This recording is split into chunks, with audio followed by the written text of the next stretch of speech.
2020 a été une année éprouvante pour le tourisme, mais malgré toutes les difficultés, la pandémie de coronavirus pourrait-elle donner l'opportunité de transformer ce secteur ? Bonjour et bienvenue dans Business Planet, où nous allons parler du tourisme en Europe. Nous verrons comment l'Union européenne aide les entreprises de ce secteur, mais d'abord découvrons comment, ici à Lyon, une femme entrepreneur adapte son activité à cette nouvelle normalité.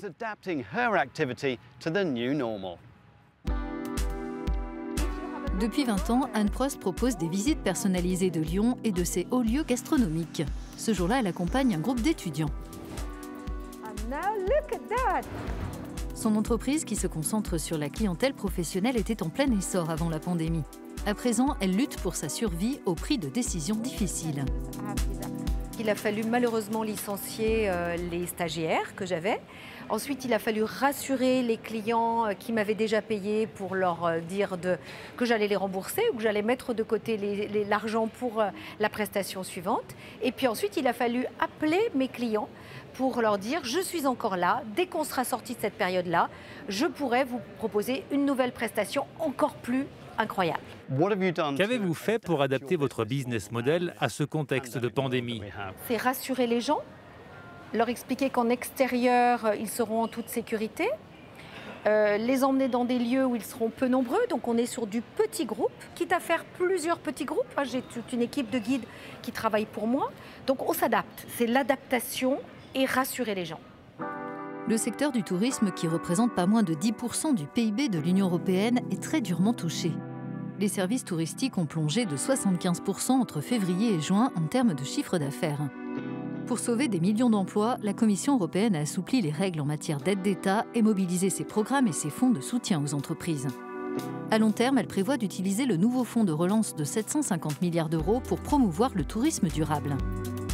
Les spécialistes de cette industrie ont aussi salué les efforts de la Commission pour instaurer des critères communs lors de la mise en place de restrictions de voyage par les États membres. Emmanuel, que pensez-vous des recommandations de l'Union européenne ? Si on veut que les gens se remettent à voyager, alors il est vital que les pays européens se coordonnent quand ils veulent imposer des restrictions. Ils doivent avoir des critères communs pour désigner des zones à risque en se référant à des preuves scientifiques. Ils doivent mettre en place des protocoles de test pour les voyages. C'est ce que la Commission propose et nous la soutenons à 100%. Comment voyez-vous l'avenir du secteur du voyage et du tourisme à présent ? Après cette crise, je crois que les gens voudront être plus informés. Ils voudront savoir quelle est la meilleure offre qu'ils peuvent avoir, mais aussi quelle forme de voyage sera plus durable. Donc les opérateurs devront être plus transparents et la numérisation jouera un rôle de plus en plus important en simplifiant le voyage et en le rendant moins cher, plus sûr et plus propre.